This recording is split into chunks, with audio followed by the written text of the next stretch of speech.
Hey there, David Teal. We're at the table saw today for our trick. And it's not exactly a trick, it's more of a way to keep track of what you're doing and save yourself a few steps the next time you do it. Every time you pull your dado set out and you're going to make a 3/8 cut or something like that, you need to remember and figure out which one of your blades go together from the dado set to make that thickness. Now, after you sharpen the blades over the years, or if you use shims frequently with your set, depends on the set itself, how many different wing cutters and what sizes those are, it can be a little confusing. So what I do is make basically a little story stick that I work with so that I know what shims to use.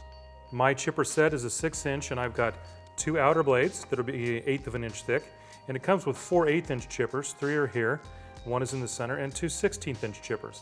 Now, for most standard woods, that's going to work out fine. Mostly when you're making the pieces that you're putting into grooves, you can decide if it's going to be 3/4 of an inch. If you happen to be working with some plywood, especially European plywood, you may find out that you're having to adjust into 30/2 of an inch. And that's when you start putting shims in here. And this is actually where this stick comes in really handy, because most of us can do the math on a regular set.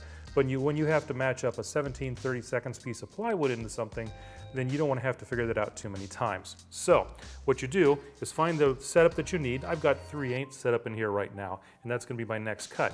But you make your cut into some nice solid piece of wood like this, make your cut, and then mark it for what your dimension is that you're going to. 1/2 inch, 11/16, 3/4 of an inch are the ones that I have here right now.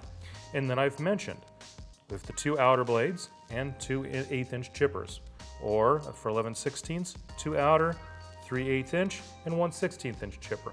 It just lets you find what you need faster, and you mark it down so you know what it is. Go ahead and load your dado set up, and you're ready to go. It's that simple. One more tip before we make our last cut into this one, well, one of our last cuts. When you're marking this down, don't find a pencil, find a good black Sharpie, because you don't want this wearing off and not being able to read it anymore. So that's it, let's keep going.